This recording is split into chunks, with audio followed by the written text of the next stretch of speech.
Okay, let's unpack this.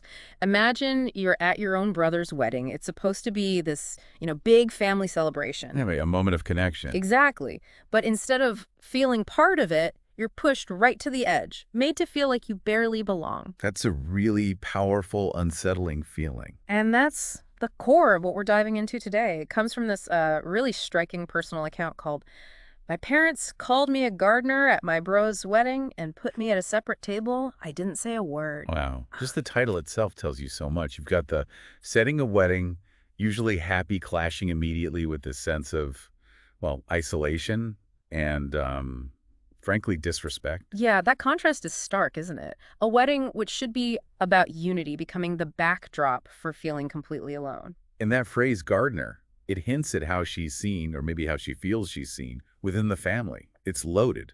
Totally. So, our mission here for this deep dive, it isn't just about recounting what happened.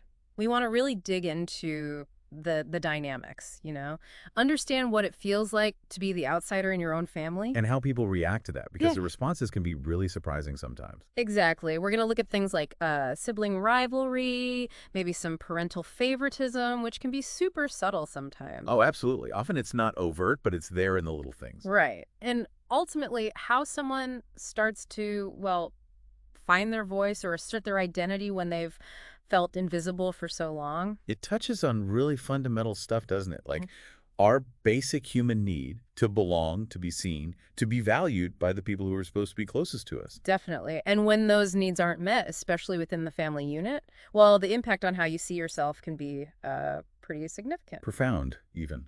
It shapes your whole sense of self-worth. So let's bring in Gianna. She's the person who wrote this account, our central figure.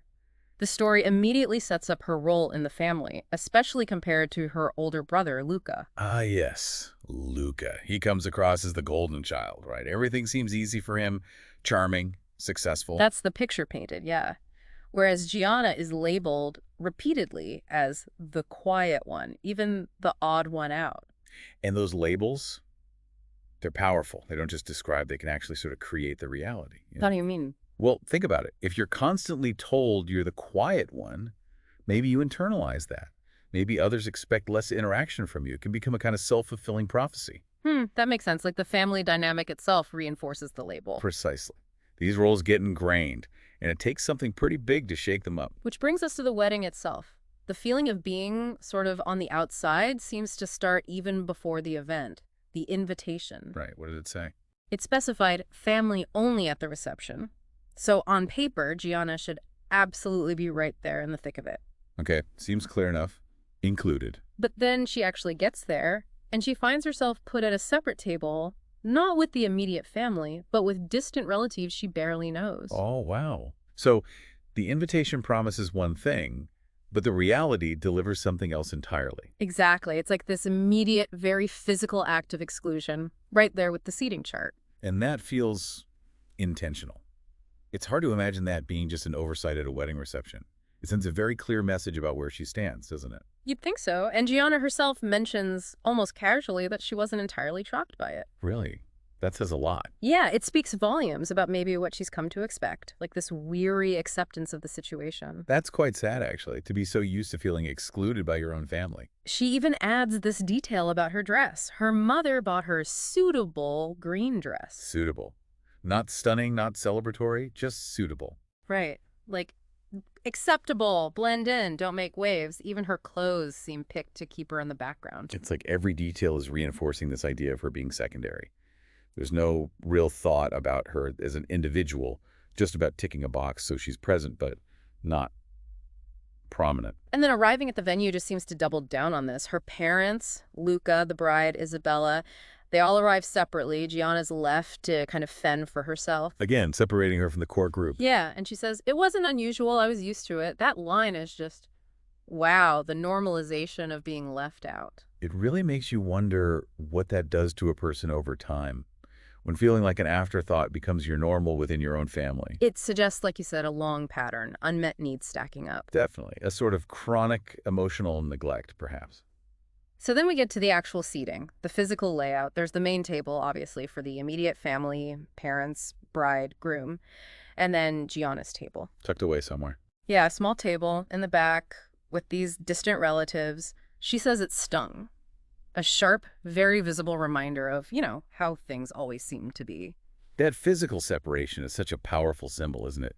It's literally showing the emotional distance, a Yeah. visual representation of her being on the margins. But then comes this moment, the thing that seems to really crack something open for Gianna. Okay, what happens? She overhears her mother talking to some friends, and her mother just casually refers to Gianna as just the gardener. Just the gardener. Wow. Yeah. Said totally nonchalantly, dismissively, like it's just a fact, a perfectly normal way to describe her own daughter at her son's wedding. That is incredibly dehumanizing, reducing her to a function, someone who just tends to the background unseen, not a person with inherent value. Exactly. It really lays bare how her mother seems to perceive her role or lack thereof. I can only imagine how that must have landed. Well, she describes feeling this surge of anger, wanting to confront them, finally say something. Understandable. But her first instinct, her trained response, is silence. She thinks if I stayed quiet, they'd forget about it. That's her usual coping mechanism. The path of least resistance, maybe? Yeah. Or self-protection? Probably a bit of both. But she says this time it felt different. The hurt didn't just dissipate, it solidified into something else. Resolve. So a turning point. It seems like it. She makes a conscious decision right then. The years of quiet acceptance, maybe they just hit their limit. That gardener comment might have been the final straw, the thing that made the usual silence unbearable. Right. And that silence, which used to be maybe passive, now becomes active. It becomes a tool. Interesting. How so? She decides not to confront them, to maintain that outward calm, let them think she's just taken it, same as always. Okay. But inside, she's not just passively hurting anymore. A plan starts forming. She's observing, calculating even. So the silence isn't resignation anymore. It's strategic. She's taking back some control, even if it's just internally at first. Exactly. It's a shift from being purely reactive to becoming proactive in her own way. That's a fascinating psychological shift. Finding agency even when you feel completely powerless externally. Just deciding to do something, even mentally, can be empowering. And we see this play out later that evening. It's subtle. Gianna overhears the bride, Isabella, talking to the wedding planner. Okay. And Isabella is really stressing how absolutely critical it is that the event is flawless, perfect, no mistakes. The pressure for the perfect wedding day, very common. Right. And Gianna, hearing this, sends an anonymous text message to the wedding planner. About what? About a potential issue with Isabella's dress. Something minor, maybe a loose thread or a potential snag point. It's not entirely clear, but it introduces a tiny seed of doubt, of potential imperfection.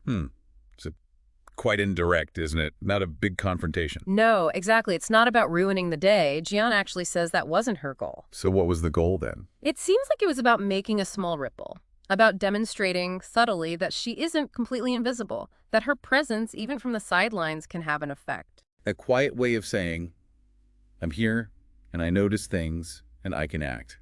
A little act of rebellion. Yeah, I think that's a good way to put it.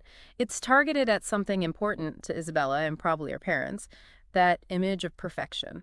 It disrupts that slightly, without a big scene. It's interesting because it avoids the direct conflict that maybe her family would expect or know how to shut down. It's operating on a different level. Right. It speaks to how people cope differently with feeling marginalized. Some yell, some withdraw, and some, like Gianna here, find these more covert ways to push back. Maybe because direct confrontation feels too risky, or like it wouldn't be heard anyway based on past experience. Could be. So the wedding ends. What happens next? The fallout. The consequences of this small act. Gianna wakes up the next day, too, as she puts it, a flurry of text messages, and then an urgent phone call from her mother.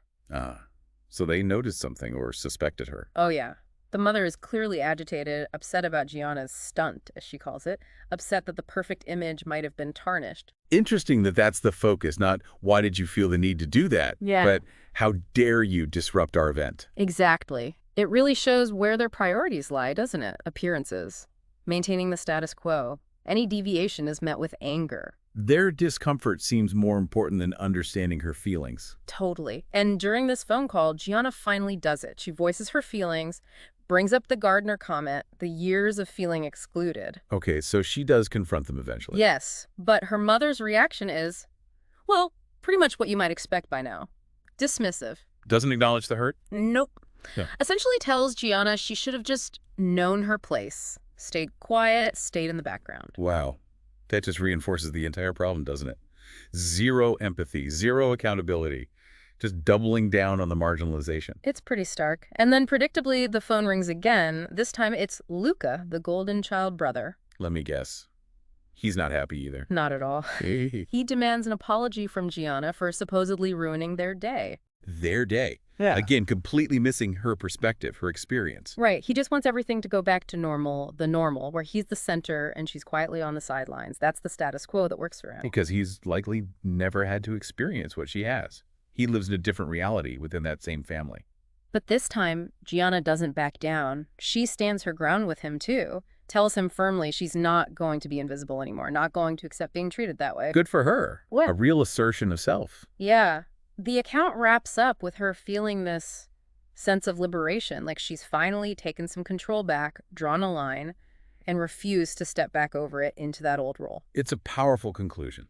That breaking point, the Gardner comment, really did trigger a fundamental shift from silent suffering to active resistance, even if it started subtly. Absolutely. So as we think about Gianna's story, this whole deep dive, it really shines a light on just how damaging it can be to feel like a background character in your own family. And the different paths people take to reclaim their space, their voice. It wasn't necessarily a perfect response, maybe, that text message. No, perhaps not textbook healthy communication, but it was her response in that moment. A step towards change. A step away from invisibility. So here's something to maybe leave you thinking about. Is there a kind of unexpected power in being perceived as invisible? Does it allow you to observe, to act in ways people don't expect? That's interesting. Like, low expectations give you a different kind of freedom. Maybe. And was Gianna's approach, the subtle sabotage followed by confrontation, ultimately effective? Will it lead to lasting change or just more conflict? That's the big question, isn't it? Long-term impact. I think about the different ways people could react to feeling like the perpetual background character. What other paths are there? Direct communication, setting boundaries earlier, maybe even distancing. Lots of possibilities. Right. And finally, is silence always witness?